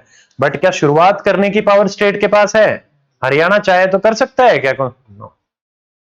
बट चाहे लोकसभा, चाहे राज्यसभा, चाहे पब्लिक, प्राइवेट, एमपी अगर है, अगर वो एमपी है, ओनली एमपी, चाहे कैसा भी हो, elected, nominated, anybody who is MP can start a constitutional amendment. ठीक है, आ गया, डिस्कशन हो गया। मान लो कहीं से भी आया, तो पहले तो मान लो लोकसभा से आया तो लोकसभा में पास करवाओ, फिर जाएगा राज्यसभा तो राज्यसभा से पास करवाओ। फिर बोला कि अगर मान लो इन दोनों में अमेंडमेंट वो नहीं हो पाया, साझा नहीं हो पाया, तो क्या मैं ज्वाइंट सिटिंग करूं? नो। कॉन्स्टिट्यूशनल अमेंडमेंट देखो, ज्वाइंट सिटिंग में क्या है कि अगर हम बात करें लोकसभा में वैसे ही सरकार मेजोरिटी में रहती, ज्वाइंट सिटिंग बिठाते ही तो संविधान को मेजोरिटी से वही पास करवा देंगे, ऐसा नहीं करना। इस हाउस से अलग पास हो, उस हाउस से अलग पास हो। और संवैधानिक अमेंडमेंट को इतना इंपॉर्टेंट माना गया है कि प्रेसिडेंट के पास कोई पावर नहीं है, ना तो प्रेसिडेंट के प्रायर रिकमेंडेशन से आता, प्रायर रिकमेंडेशन नो, और जब उसको साइन करने हैं तो उसको यही बोल रखा है you must sign, you do not have any kind of veto. आप ना तो उसको रिटर्न कर सकते हो वापस, ना आप उसको मना कर सकते हो। जैसे प्रेसिडेंट के पास मना करने की पावर होती है, रिटर्न करने की पावर होती है, हां भरने की पावर होती है, पर एक अकेला संवैधानिक अमेंडमेंट ऐसा है जहां पे उसको कोई पावर नहीं है। वहां ये लिखा है ना तो तुम्हारी मर्जी से आएगा, ना तुम्हारी सहमति चाहिए। ठीक है, तो कॉन्स्टिट्यूशनल अमेंडमेंट में होल सोल पावर है मेंबर ऑफ पार्लियामेंट के पास, ला भी वही सकता है, दोनों हाउसेस से सेपरेट। ज्वाइंट सिटिंग का प्रोविजन नहीं, कारण क्योंकि मेजोरिटी से डायल्यूट नहीं करवाना चाहते। इस हाउस में अलग डिस्कशन हो, इसमें अलग हो। इंपॉर्टेंट चीज आप खुद अगर सोचेंगे तो आपको समझ में आ जाए, इतनी चीज होगी क्लियर कि पब्लिक में ओनली मिनिस्टर्स का, ओनली मिनिस्टर। देखो पब्लिक बिल उसी को ही बोला जाता है जो मिनिस्टर लेके आता है। ऐसा भी हो सकता है कि आप गवर्नमेंट का हिस्सा हो बट आप मिनिस्टर नहीं हो, बट अगर तब आप लेके आओगे तो वो प्राइवेट मेंबर बिल ही कहलाएगा। अगर मैं बीजेपी का एमपी हूं but I am not minister, तब भी उसको प्राइवेट मेंबर बिल ही बोलेंगे। ठीक है, ओनली मिनिस्टर। ठीक है,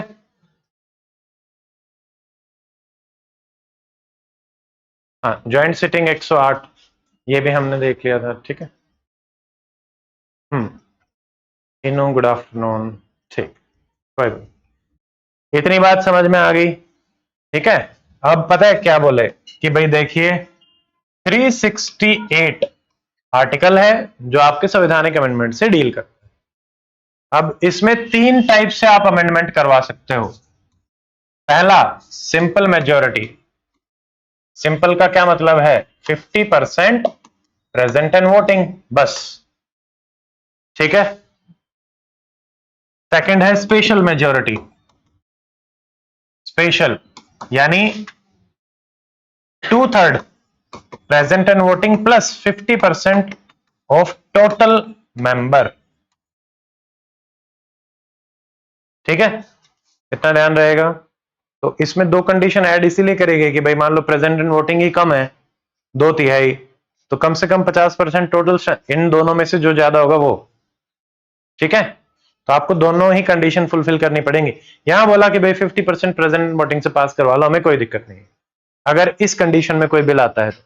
बट ये जो सिंपल वाले है ना, इनको 368 के तहत अमेंडमेंट नहीं माना जाता। ये बस अमेंडमेंट है, सिंपल मेजोरिटी से है, बट 368 में ये स्पेशल वाली आएगी, और एक आएगी जहां पे फेडरल इश्यूज में हम कोई चेंज कर रहे होंगे, तो वहां बोला स्पेशल प्लस 50% स्टेट्स।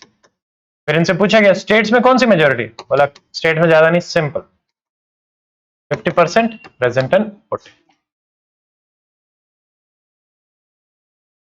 अभी ये तीन चीज क्लियर हुई, या तो मैं सिंपल मेजोरिटी से पास करवा दूं, या मैं स्पेशल से, या कोई ऐसे प्रोविजन है जहां राज्यों के अधिकार आ रहे हैं तो स्पेशल प्लस 50%, स्टेट से हां और स्टेट की हां अगेन सिंपल। ये सवाल बार बार बनता है। ज्वाइंट सिटिंग सिंपल मेजोरिटी, ये सवाल बार बार बनता है कि कभी अगर ज्वाइंट सिटिंग हो तो हमें सिंपल मेजोरिटी चाहिए, स्टेट के पास जाओ तो सिंपल मेजोरिटी। अब हमें 1 याद करना है और 3 याद करना है, बाकी जो बच जाए वो ऑटोमेटिकली किस में आएगा, 2 में। ठीक है, अब देखो इन्होंने बोला सिंपल मेजोरिटी से। अगर मैं कोई नया स्टेट बनाऊं, क्या हमने देखा था कि सिंपल मेजोरिटी से। अब बताइए नए स्टेट को बनाना कौन से आर्टिकल में आया था, 3 में, 2 में। चल नए स्टेट के आगे हमें कुछ ऐड करना चाहिए था, नया स्टेट आउटसाइड इंडिया, नया स्टेट विद इन इंडिया। चलो नया स्टेट इंडिया के बाहर से अगर हम लेके आए तो कौन से में आएगा, 2 में। और नया स्टेट अगर विद इन इंडिया बनाएंगे तो किस में आएगा, 3 में। 4 में तो ये लिखा गया है कि प्रोसीजर क्या होगा। ठीक है, यस जुनेद हम वही पढ़ रहे हैं और यही की देखिए। चलो एक बार मैं फिर से मेजोरिटी के बारे में बता देता हूं। एब्सोल्यूट और इफेक्टिव को हम पार्लियामेंट वाले चैप्टर में देखेंगे, अभी आप इसमें मत जाए, एब्सोल्यूट में मत जाओ और आप इफेक्टिव में नहीं जाएंगे। ठीक है, अभी मैंने आपको सिर्फ 3 मेजोरिटी बताई है सिंपल, संविधान में लिखा हुआ है कि ये सिंपल में जाएगा, हम खुद नहीं बना रहे। ठीक है, सिंपल में कि देखो मान लो हमारे 600 मेंबर्स हैं, ठीक है, वोट करने आ गए 360, इस एग्जाम्पल से समझ लो। ठीक है, तो अगर मुझे कोई सिंपल मेजोरिटी से बिल पास करवाना है तो आप बताओ, है टोटल 600, वोट कर रहे हैं 360, कितने मेंबर्स की हाँ चाहिए, 180 प्लस 1, तो कितने की चाहिएगी, 181। सिंपल कि भाई 50% प्रेसिडेंट वोटिंग से हाँ भरवा ली, क्या बोले कि जी हाँ 181 मेंबर्स ने कर दिया, बिल को पास करो। तो जो प्रोविजन हम अभी पढ़ेंगे अगर वो 50% प्रेसिडेंट वोटिंग से पास हो तो आगे। अब अगर यहां पे मैं पूछूं कि कितने मेंबर्स के वोट चाहिए, 2/3 प्रेसिडेंट वोटिंग, 2/3 करो।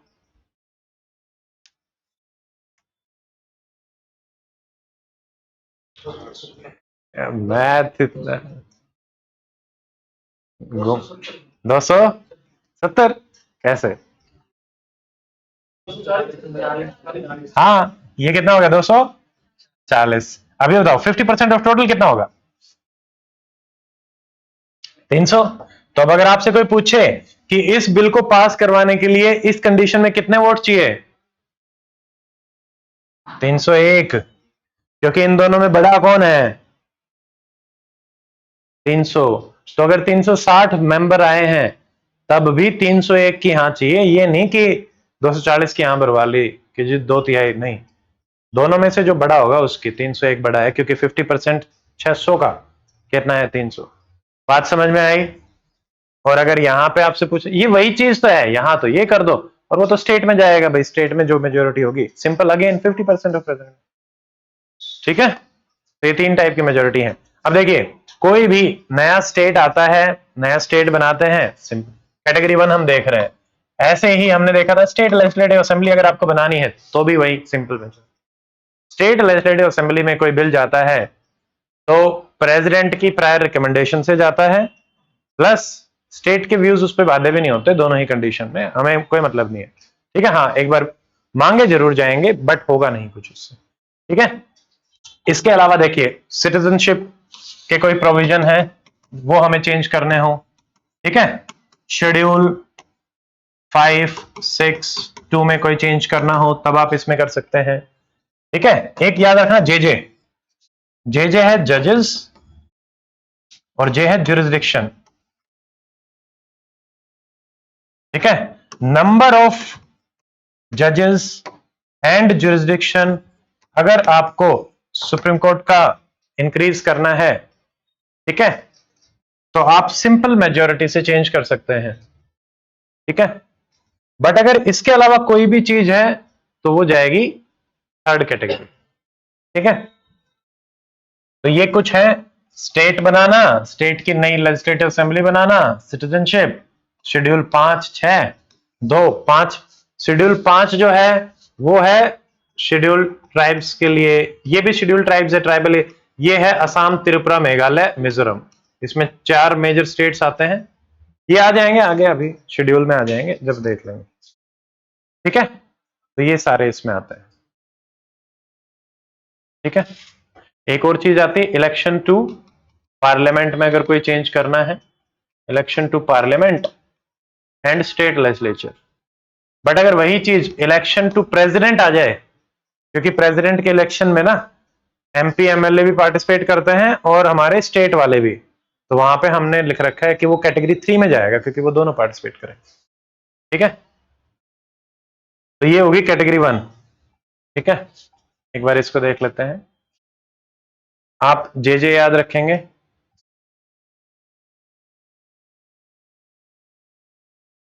कोई नया स्टेट, उसका एरिया और ये सब चेंज करना, असेंबली, सिटीजनशिप, पार्लियामेंट का कोरम चेंज करना। कोरम मतलब होता है मिनिमम मेंबर हमें कितने चाहिए पार्लियामेंट की प्रोसीडिंग्स को कंडक्ट कराने के लिए। ये होता है 10%। अगर 600 मेंबर हैं, अगर 60 भी आए तो पार्लियामेंट की प्रोसीडिंग चलेंगी, ठीक है। Quorum minimum number of member 10%, ये पूछा जाता है बार बार, 10%। मेंबर्स की सैलरी चेंज करना, नंबर ऑफ जजेस या जुरिस्डिक्शन बढ़ाना, delimitation, UTs, 5th 6th schedule, इनमें कोई भी चीज चेंज करनी है आप सिंपल मेजोरिटी से कर दो, हमें कोई दिक्कत नहीं है, ठीक है। ये वाला बेटा है, देखिए special majority with ratification of state, तो ये तो हमने देख लिया। अब देखो, अब आपको खुद समझ में आएगा, जहां पे स्टेट्स का पार्टिसिपेशन रिक्वायर्ड है वहां पे हमने इसको लिया। जैसे प्रेसिडेंट का इलेक्शन, तो प्रेसिडेंट के इलेक्शन में member of state legislative assembly participate करते हैं। अगर कुछ बदलोगे तो भाई उनका हाँ लो, कम से कम बात बनती भी है जाए। ऐसे ही मान लो हमारी लिस्ट है, यूनियन लिस्ट, स्टेट लिस्ट, जो शेड्यूल 7 में है, अगर वहां कुछ चेंज करना है तब फिर से हमने उसको इस कैटेगरी में डाला, ठीक है। या देखिए executive power of union and states, दोनों ही टाइप की एग्जीक्यूटिव पावर तो चेंज करनी है तब भी, और लेजिस्लेटिव पावर भी बिटवीन यूनियन एंड स्टेट, जो 7th शेड्यूल में। तो अगर यूनियन और स्टेट का जो डिस्ट्रीब्यूशन है पावर का, चाहे एग्जीक्यूटिव हो चाहे लेजिस्लेटिव हो, चेंज करोगे तो आपको कैटेगरी इसमें जाना पड़ेगा, ठीक है। ऐसे ही पार्लियामेंट में अगर स्टेट्स का रिप्रेजेंटेशन चेंज करोगे, मान लो राज्यसभा है, अभी मान लो यूपी की 80 सीट है, आप कहो जी हम तो 2 करना चाहते हैं यूपी की। अगर स्टेट्स का रिप्रेजेंटेशन चेंज किया, ठीक है, तब उसको नहीं बदल सकते। नंबर ऑफ सीट्स आप प्रोपोर्शनली कम ज्यादा कर लो, वो कोई दिक्कत नहीं है। Method of election of parliament and state legislative change कर लो, वो कोई दिक्कत नहीं। पर अगर आपने स्टेट्स के शेयर को चेंज किया तब आपको उनकी हामी चाहिए, ठीक है। ऐसे ही देखिए provision related to supreme court and high court, क्योंकि हाई कोर्ट फेडरल में होते हैं ना, स्टेट्स में। अगर यह देखो 2 चीजें, जज, जे और जे, जज और जुरिस्डिक्शन बढ़ाएंगे, कम नहीं करना, बढ़ाएंगे तो सिंपल मेजोरिटी से कर लो। बट उसके अलावा कोई भी चीज अगर आपको सुप्रीम कोर्ट की चेंज करनी है, कैटेगरी 3, अगर हाई कोर्ट की चेंज करनी है, category 3। And most important thing, अगर आपको 368 में कुछ चेंज करना है, खुद 368 में कोई, अब ये 368 बना के दे दिया, पर अगर सरकार इसी को चेंज कर दे तो ये ढांचा ही बदल जाएगा। तो इसमें भी इन्होंने ये कहा है कि आपको स्टेट्स की हामी चाहिए 50%, ठीक है। तो ये सारी चीजें हमारे इसमें है। बाकी देखो सेकंड में कुछ नहीं है, सेकंड में सिंपली 2 चीजें लिख दी इन्होंने, fundamental right, DPSP, all other which are not in 1 and 3, बस, ठीक है। तो अगर आपसे पूछे फंडामेंटल राइट्स को चेंज करने के लिए हमें सिंपल मेजोरिटी चाहिए या special majority, special. Fundamental DPSP को चेंज करने के लिए कौन सी मेजोरिटी चाहिए, स्पेशल, ठीक है। तो ये आपका हो गया है अमेंडमेंट। क्रिटिसिज्म कुछ नहीं कि भाई जैसे यूएसए में एक स्पेशल बॉडी ही होती है जो अमेंडमेंट करती है, इंडिया में हमने पार्लियामेंट से ही करवा दी, ठीक है, जब करना हो, क्योंकि एमपी एमएलए कर सकते हैं। स्टेट्स का रोल लिमिटेड है, बट जहां जहां रिक्वायर्ड है वहां है, ऐसी बात नहीं है कि कुछ भी हो सकती है, ठीक है। ज्वाइंट सिटिंग का प्रोविजन नहीं है, बट उसके अपने कारण है। अब जो नहीं बनाया उसी को क्रिटिसिज्म बना देते हैं, ये कोई बात नहीं होती, बट एग्जाम में लिखना पड़ जाता है भाई अगर सवाल आ जाए तो, ठीक है। बट हमने सारे कारण देखे कि ज्वाइंट सिटिंग क्यों नहीं दिया, ठीक है, और बाकी कुछ नहीं। अब देखिए last basic structure. Basic structure एक सिंपल सा कंसेप्ट है भाई, ये है संविधान। संविधान को अमेंड करने की पावर है पार्लियामेंट के पास, ठीक है। अब शुरू में भाई जुडिशरी थी, पार्लियामेंट थी और संविधान था। ये आते नागरिक थे, नागरिकों के फंडामेंटल राइट थे। जैसे ही नागरिक का फंडामेंटल राइट का सुप्रीम कोर्ट के पास, तो ये बचने के लिए क्या करते, ये संविधान में अमेंड कर देते कि भाई इसमें नहीं जाओगे, इसमें नहीं जाओगे। पहला ही अमेंडमेंट हुआ जिसमें 9वां शेड्यूल ऐड कर दिया, और 9वें शेड्यूल में पता है क्या बोलते हैं कि भाई इसके अंदर हमने जो कानून ऐड कर दिए हैं उन कानूनों को आप चैलेंज नहीं कर सकते, ठीक है। आप उन कानूनों को जुडिशरी के अगेंस्ट चैलेंज नहीं कर सकते, ये इन्होंने बोल दिया। तो इसका क्या मतलब है बेसिकली कि यहां पे पार्लियामेंट, जुडिशरी और इंडिविजुअल का टसल चल रहा है। तो धीरे धीरे करते करते पार्लियामेंट क्या हुआ, ऐसा ऑब्जर्व करने लगे कि पार्लियामेंट अपनी पावर्स को बढ़ाता जा रहा है, अमेंडमेंट की पावर्स को। जैसे इंदिरा गांधी का केस हुआ तो उन्होंने हाईकोर्ट की पावर ही ले ली कि वो इलेक्शंस को चैलेंज किया जा सकता है क्या। तो ऐसे केसेस आने लगे जब लेजिस्लेचर अपने हाथ में ज्यादा पावर रख रहे थे, तो सुप्रीम कोर्ट थोड़ा सा कंसर्न हो गया कि यार इनके पास संविधान को अमेंड करने की पूरी पावर है, ये कहीं ऐसा ना कर दें कि पूरे संविधान को ही अमेंड कर दें। देन बट एक दिमाग में ये भी था कि इसको बैलेंस भी तो बनाया जाए, ऐसा भी ना हो कि हम इतना रिस्ट्रिक्शन लगा दें कि जब नीड हो संविधान को बदलने की, क्योंकि आपके पास इतना बड़ा संविधान है, सारे प्रोविजंस हैं, कभी ना कभी कुछ ना कुछ तो चेंज करना ही पड़ेगा। तो ऐसा भी ना हो कि बिना नीड के चेंज हो रहा हो, और ऐसा भी ना हो जब नीड हो तो हम इनको रोक लें। So they had to create a balance. तो जैसा हमने पहले देखा था, अब बताओ चंपा के पास क्या था, चंपा वाले में क्या आया था, फंडामेंटल राइट, कि भाई फंडामेंटल राइट सुप्रीम है, उनके साथ कुछ नहीं कर सकते। जैसे गोलकनाथ, गोला फेंका गया था तो क्या बोला गया था, पार्लियामेंट की पावर नहीं है फंडामेंटल राइट को अमेंड करने की। फिर से उसको सोचा गया यार दो इनको पावर कुछ ना कुछ तो उसके बाद जैसे केशव नंदन भारती आए, यहां पे इसको सोल्व किया, बोले कि भाई देखो हमें कोई प्रॉब्लम नहीं है, आपको जो अमेंड करना है करो, बट एक चीज अमेंड मत करना, बस क्या, बेसिक स्ट्रक्चर, सिंपल, मूलभूत संरचना। अब ये क्या है हमें भी नहीं पता, बट हम कुछ एक दो चीजें आपको बता देते हैं। फिर सब्सिक्वेंट केसेस में हर बार कोई ना कोई चीज इंडिया के कॉन्स्टिट्यूशन की बेसिक स्ट्रक्चर में ऐड होती गई, ठीक है। कुछ नहीं है, सारी बड़ी बड़ी बातें हैं जो हमारे प्रियम्बल में भी हैं, वो हमने ऑटोमेटिकली बेसिक स्ट्रक्चर बना दिया, ठीक है। आपसे सवाल पूछा जाता है, ठीक है, क्या बेसिक स्ट्रक्चर ओरिजिनल कॉन्स्टिट्यूशन में कंसेप्ट था? आराम से सोच लो, 2 सेकंड और मिले। क्या बेसिक स्ट्रक्चर ओरिजिनल कॉन्स्टिट्यूशन में था? अबे नहीं था, तभी तो हमने देखा कि केशव नंदन भारती केस में आया है। होता तो फिर ये गड़बड़ी नहीं चल रही होती। बात समझ में आई? भाई ओरिजिनल में तो नहीं था, आया कब, केशव नंदन भारती केस में, ठीक है। अब पूछा जाए क्या बेसिक स्ट्रक्चर संविधान में डिफाइंड है? नो, जब संविधान का हिस्सा ही नहीं था, ना अभी है। Basic structure is a concept, it is not a part of constitution, ठीक है। इट प्रोटेक्ट्स कॉन्स्टिट्यूशन, बट क्या ये डिफाइंड है? नो, ठीक है। मैंने आपको एक चीज बताई थी जो डायरेक्टली डिफाइंड है, वो क्या है, जुडिशियल रिव्यू। क्या माइनॉरिटी डिफाइंड है? क्या अनटचेबिलिटी डिफाइंड है? क्या बेसिक स्ट्रक्चर डिफाइंड है संविधान में? नो, ठीक है, कुछ नहीं डिफाइंड है, ऐसे ही मजाक करते हैं। एक चीज ये, हाँ ये अच्छा सवाल है, सुप्रीम कोर्ट बताता है, ठीक है, क्योंकि वही केशव नंदन भारती में भी वही थे। अब सोचो संविधान को अमेंड करने की पावर है पार्लियामेंट के पास, बट उसको प्रोटेक्ट करने की पावर किसके पास है? Supreme court. इसीलिए सुप्रीम कोर्ट को बोला जाता है protector of constitution, guardian of constitution, ठीक है, guardian of our fundamental rights, protector of our fundamental rights. ये सवाल बार बार आते हैं कि who is the protector of constitution, ठीक है। जस्ट हम 3 से 4 मिनट और लेंगे, नेक्स्ट आपकी क्लास स्टार्ट होगी, क्योंकि हमने ये स्टार्ट किया है तो हम इसको कंप्लीट करते हैं। हमारी यूनिट 1 कंप्लीट हो जाएगी आज, फर्स्ट पार्ट, ठीक है। इतनी बातें क्लियर है? अब बस अगला सवाल यही है कि किसको बेसिक स्ट्रक्चर में डाला, ठीक है।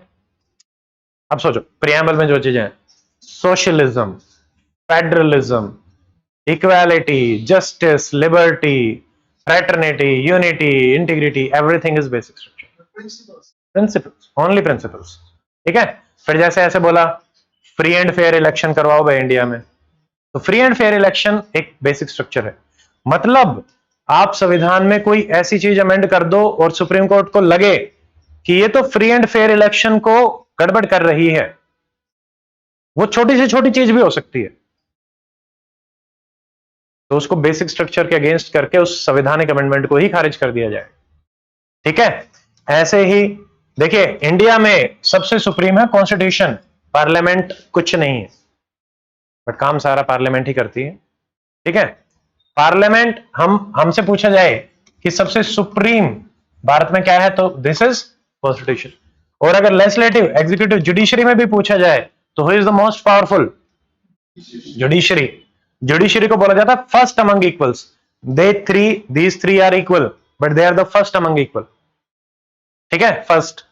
ऐसे ही जब पूछा जाता है prime minister, prime minister is first among equals among member of parliament, is not supreme, is not there, मतलब मेजोरिटी पार्टी का लीडर जरूर है बट वो उनसे ऊपर नहीं है, वो भी एक एमपी है, ये भी एमपी है, सबको बराबर अधिकार में। प्राइम मिनिस्टर को कोई स्पेशल राइट्स नहीं मिले हुए। ठीक है। ऐसा नहीं है कि उसके लिए जो एमपी के राइट्स और अधिकार हैं वही प्राइम मिनिस्टर के हैं, कुछ भी अलग नहीं है, बट उसको भी बोला जाता है फर्स्ट अमंग इक्वल्स। ठीक है। तो बेसिक स्ट्रक्चर ओरिजिनल कॉन्स्टिट्यूशन में नहीं था। ठीक है। बाद में एज ए कंसेप्ट हमने ऐड किया कि कॉन्स्टिट्यूशन अमेंडमेंट एक्ट जो 368 में ऐड किया गया कि 368 में पार्लियामेंट की जो पावर्स हैं वो बिल्कुल बढ़िया हैं, कर सकते हैं, बट बाद में फिर एक प्रोविजन ऐड ये किया गया, you can amend any part of the parliament except the basic structure. फिर पूछा ना जब कि क्या है बेसिक स्ट्रक्चर, तो ये सब चीजें उसके चीज होता है ना। बिल्कुल बिल्कुल यही है, इवॉल्व होता रहता है। और देखिए जब केशवानंदन भारती केस आया था, देयर वर 13 जजेस, 6:7 की जजमेंट आई थी, मतलब 6 तो ये कह रहे थे बेसिक, यही होता है, इतना आसान नहीं है।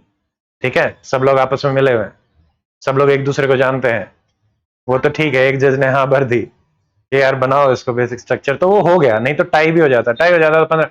अब मान लो 15, अब 13 मेंबर की जो जजमेंट थी ना, इसको 15 मेंबर ही खारिज कर सकते हैं, उससे हायर बेंच ही खारिज कर सकती है, उसके इक्वल बेंच भी खारिज नहीं कर सकती जो संविधान में लिखी।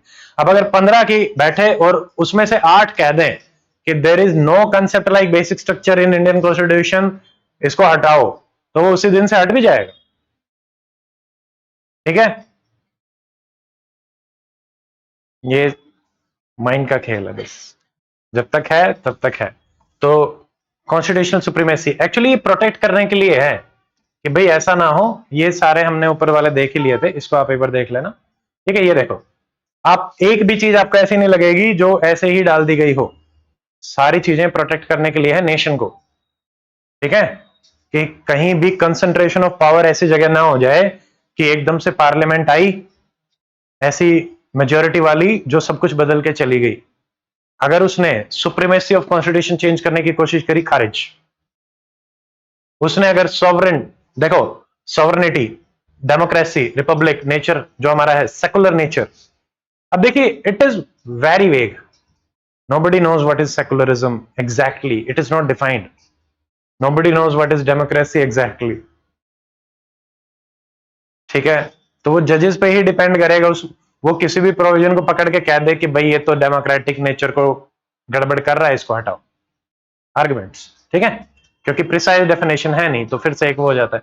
फिर देखिए सेपरेशन ऑफ पावर, ये भी बेसिक स्ट्रक्चर है, federal character, unity, welfare state, very very important, socialism भी, हाँ, बिल्कुल फेडरल कैरेक्टर।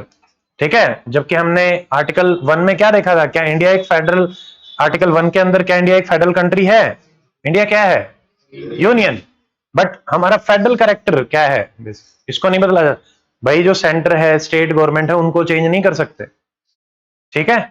तो ये चीजें हमें समझनी पड़ेंगी। जैसे देखिए जुडिशियल रिव्यू, ठीक है, अब जुडिशियल रिव्यू भी बेसिक स्ट्रक्चर, मान लो अगर वो इसको ही बदलना चाहें तो वो भी नहीं बदल सकते। ठीक है। ये देखो freedom and dignity of individual, अगर किसी भी हाल में कोई किसी भी कानून से ये चीज अगर आपकी कॉम्प्रोमाइज हो जाए, सुप्रीम कोर्ट उस अमेंडमेंट को तुरंत खारिज कर देगा। बिकॉज अगर डीपीएसपी और फंडामेंटल राइट में आपसे पूछा जाए कि who is supreme, fundamental rights, general cases में nothing is supreme, the balance is the basic structure. But अगर एक चूज करनी ही पड़ जाए तो हम कभी भी डीपीएसपी को चूज नहीं करेंगे, विल चूज फंडामेंटल राइट्स। ठीक है, ये देखो पार्लियामेंट्री सिस्टम, मतलब इंडिया में अब प्राइम मिनिस्टर और काउंसिल ऑफ मिनिस्टर ही रहेंगी, प्रेसिडेंशियल सिस्टम नहीं आ सकता। ठीक है, रूल ऑफ लॉ, कौन से आर्टिकल में पढ़ा है हमने रूल ऑफ लॉ?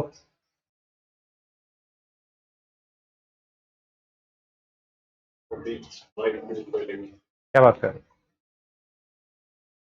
14, ठीक, 14 में पढ़ा था rule of law.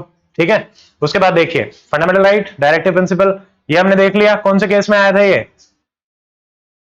Harmony between fundamental right and Minerva mill. अब सवाल तो सिंपल वही फिर से मैं बार बार पूछता हूं और मुझे पता है कि 50% से ज्यादा फिर भी उसको गलत करके आएंगे मोस्टली, अब तो नहीं करते। क्या फंडामेंटल राइट बेसिक स्ट्रक्चर है? क्या डीपीएसपी बेसिक स्ट्रक्चर है? उन दोनों का बैलेंस बेसिक स्ट्रक्चर है क्या? यस। क्या फंडामेंटल ड्यूटी बेसिक स्ट्रक्चर है? नो। ठीक है, क्या प्रियम्बल बेसिक स्ट्रक्चर है? नो। ठीक है, नहीं लिखा हुआ, हम कैसे बताएं भाई? हमारे पास लिस्ट है, सुप्रीम कोर्ट ने दे रखी है, उसके होगा तो ठीक है, नहीं होगा तो उसको मना दो। ये देखो equality, free and fair election, independence of judiciary. अब ये देखो, ये एक अगेन इंटरेस्टिंग केस है, limited power of parliament to amend the constitution. मतलब अगर किसी भी हाल में कॉन्स्टिट्यूशन को अमेंड करके वो अपनी पावर्स को बढ़ाना चाहे तो वो भी बेसिक स्ट्रक्चर को वायलेट करेगा, जुडिशरी। ठीक है, जब उनके दिमाग को लगे कि ये तुम पावर ज्यादा ले रहे हो तो उसको लिमिटेड पावर में लाके खारिज करो, बस बात खत्म। यही बैलेंस है। अगर वो ज्यादा पावर लेना चाह रहे हैं, इधर बैठे जुडिशरी वाले, उन्हें लगे कि गलत हो रहा है तो उसको खारिज कर सकते हैं। ठीक है, फिर देखिए power of supreme court and high court under various articles, ये भी रहेंगे। ठीक है, तो ये हो जाता है हमारे। ठीक है, तो ये आपका यूनिट 1 जो है वो कंप्लीट हो गया है। अब आप अगर चाहें तो कल यूनिट 1 का हम टेस्ट रख सकते हैं, हम परसों से यूनिट 2 स्टार्ट कर सकते हैं। अब आपके वैसे भी क्लासेस की ड्यूरेशन आफ्टर 1 वीक बढ़ जाएगी, तो हम आराम से और पॉलिटी को और अच्छा टाइम दे लेंगे, कोई दिक्कत नहीं है। 30 मिनट ही बढ़ाऊंगा मैं, उससे ज्यादा नहीं बढ़ाऊंगा। ठीक है, उससे ये होगा समय भी अच्छा मिल जाएगा, जल्दी भी।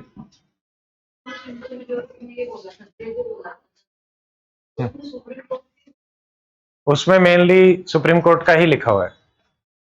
ठीक है, सुप्रीम कोर्ट के जजेस का नंबर, वो प्रेसिडेंट के पास ही रहता है, उसमें कुछ ज्यादा है नहीं। जैसे सुप्रीम कोर्ट के जजेस वाला हमारा केस आता है वो कॉन्स्टिट्यूशन में मेंशन्ड है, बट हाई कोर्ट के जजेस का नंबर मेंशन्ड ही नहीं है कॉन्स्टिट्यूशन में, तो उसमें हमें बढ़ाने के लिए मेजोरिटी की आवश्यकता नहीं। ठीक है डन, तो यूनिट 1 हमारी हो गई है। विल मीट टुमारो, सारा आप पढ़ के आए। ठीक है, तो टेस्ट आपको कल मिलेगा, कल हम करेंगे आराम से। ठीक है, आपको वो भी प्रोवाइड करा रखा है क्वेश्चन बैंक। मैं क्वेश्चन बैंक को खोलूंगा, मैं लिमिटेड क्वेश्चन सेलेक्ट करूंगा, आपको आप सारे करेंगे उसमें से, चैप्टर वाइज है, हम एक एक चैप्टर लेके चलेंगे, एक एक चीज देखते हुए चलेंगे। ठीक है, आराम से 1 घंटे में लगभग आपको 100 क्वेश्चन के आसपास मिलेंगे। और जितने भी स्टूडेंट ऑनलाइन बैठे हुए हैं और ऑफलाइन, सारे कॉपी लेके आओगे, पेन लेके आओगे। आपको सिंपल टेस्ट फॉर्मेट ये रहेगा, क्वेश्चन 1 का आंसर ये, 2 का ये, 3 का ये, 4 का ये, ऐसे लिखते हुए चलो। ठीक है, आंसर्स मैं नहीं बताऊंगा, मैं कभी भी टेस्ट के बाद आंसर डिस्कशन नहीं करता, क्योंकि जो पढ़ाते हैं सवाल आते हैं उसी में से। आपको कुछ भी कंफ्यूजन है, आप नोट्स को रेफर करें, आप लेक्चर्स को रेफर करें, आप ऑनलाइन रेफर करो। कोई ऐसी चीज होगी जो मैंने नहीं पढ़ाई और वो सवाल में आ गई, वो मैं जरूर बताऊँ। हाँ, क्वेश्चन बैंक डॉट, उसमें से नहीं आएगा, क्वेश्चन बैंक में बना के लेके आऊँ। ठीक है, ये चीज मैंने समझ लिया, अब मैं आज रात को उस पर काम कर लूंगा। सो आज के सेशन में इतना ही। ठीक है, ये मेरे बोलते बोलते समझ में आ गई थी, तुम जाके उसको पकड़ोगे तो मैं अपने आप बना लूंगा उसको। ठीक है, उसमें से लिमिटेड, बट ठीक है, हमें at the end of the day हमें सारी चीजें याद करनी है। ठीक है, अगर नहीं करके आए तो वही बेस्ट है, बाद में आप करो प्रैक्टिस। एक बार टेस्ट के लिए तो बिल्कुल ऐसे ब्लैंक होके बैठ, रिवाइज करो, मल्टीपल टाइम्स रिवाइज करें। इसको भी अगर रिवाइज करना है तो मैं क्या बता सकता हूं आपको, मान लो इतने दिन में जो हमने पढ़ा, ठीक है, लगभग हमारे आई थिंक 8 to 9 आवर्स की क्लासेस हो गई हैं। 6 प्लस 1 आज होगी है, वो हमने 5 और 3 8 और एक 9 घंटे की क्लास हमारी होगी। ठीक है, तो इसको भी अगर रिवाइज करना है सिंपली, तो आप ये कर सकते हो, जैसे everybody most of the student they know एक 6 घंटे का पॉलिटी रिवीजन वीडियो है, उसमें जो पार्ट 1 हमने पढ़ा है वो हार्डली 2 घंटे में मैंने करवा, या 2 से 2.5 घंटे का मैक्सिमम होगा। ठीक है, मैं आपको दिखा देता हूं ताकि आपको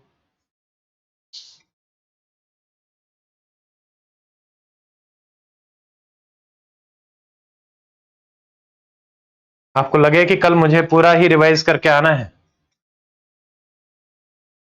तो आप कहां से करेंगे? ठीक है, तो ये खल्लास खल्लास वाली क्लास है।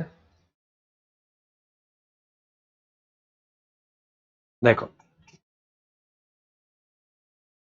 With LIC's Jeevan Labh, even after the premium payment tenure is over, the policy's benefits continue. Moreover, with LIC's Jeevan Labh, करवा रखी है LIC? and flexibility in premium payments too. नहीं करा रखे तो करा ले। Happiness will continue non-stop. Let's हर पल आपके साथ। देखिए, अब इसमें ये है सिंपल, इसकी पूरी वो बनी हुई है टाइमलाइन। ठीक है, अब यहां पे आप देख सकते हो historical background, preamble, union, citizenship, fundamental right, DPSP, fundamental duty, amendment, system. 2 घंटे 35 मिनट पे यूनिट 2 स्टार्ट होगी।